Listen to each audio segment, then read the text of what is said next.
Hello and welcome. This is Cheryl. Thank you so much for joining me today.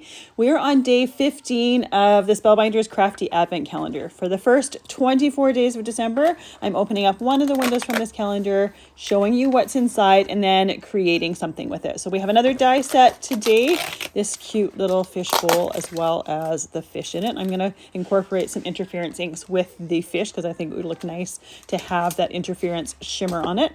So off screen, I did all of my die cutting. I used some matte silver cardstock from the Silver Treasured cardstock pack for the fish bowl outline, and the little oval piece that came out of the top of that fish bowl, I'm saving it and I'm going to use it as a shadow or something underneath that fishbowl just to give it something to sit on.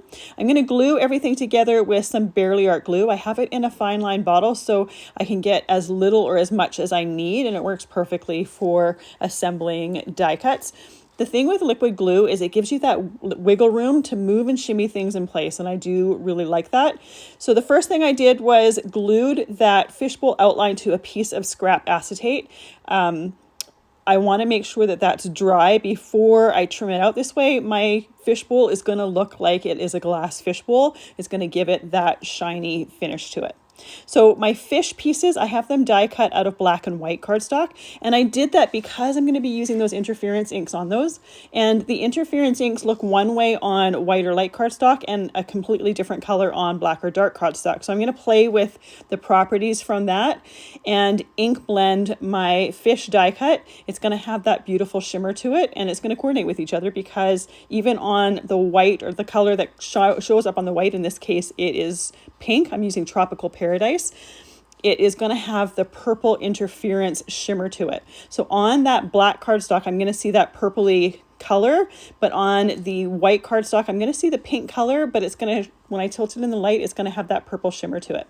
Now, I didn't wait quite long enough for the pieces that I glued on to dry, so the piece behind the eye stayed on my sticky mat. Fortunately, it was easy to just pop it back in. For this card, I'm going to use Hammermill cardstock for the inside focal piece for my die cut to go on. And I'm using some black cardstock for the mat.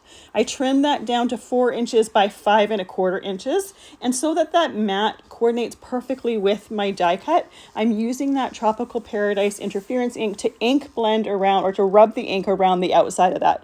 It only needs to be on the outside because I have that white piece of cardstock that is going to cover the inside. So I don't need to cover that part.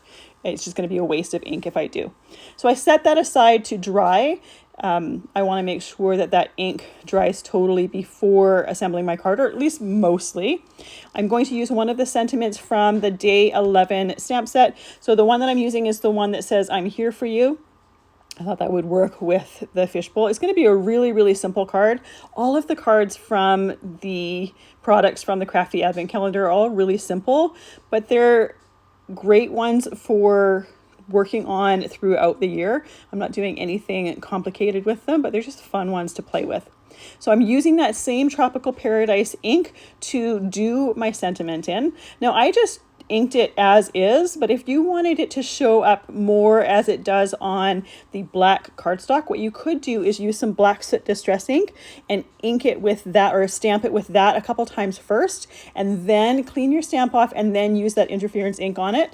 With that black underneath there is going to show up with the more purple tones because it's going to have the black underneath there. And that's one of the ways that I like to play with these interference inks. I'll do some ink blending with some black or hickory smoke ink, and it'll just show the different properties of the interference ink. It's one of the magic properties of it that I just love so much.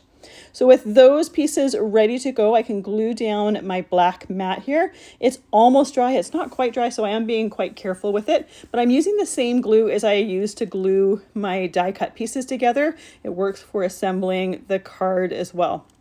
Once I have that black mat down, I can glue down the piece that has my sentiment on it.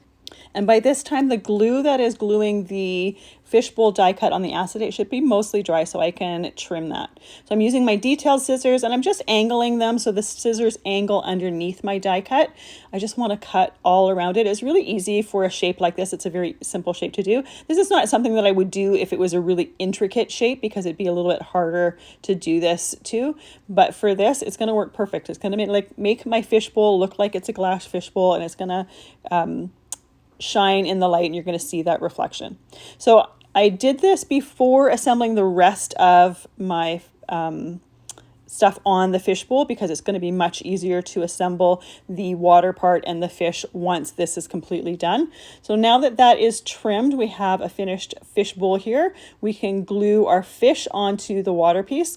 Now I didn't do any ink blending around the water part. You could, if you wanted to add a little bit of shading to it, you could do a little bit of ink blending there. I opted not to. I wanted the fish to kind of be the focal point of it and the shimmer from those interference inks. So I opted to leave the water plain, and it's just die cut out of some waterfall cardstock. Really anything blue, gray, bluey green would work perfectly for this. When I'm gluing this in place, I'm going to put my glue right along the outside edge of just the circle part or the round part of that water. I don't want to put it on the top. You're going to see the glue through the acetate, so I'm trying to hide it as much as possible.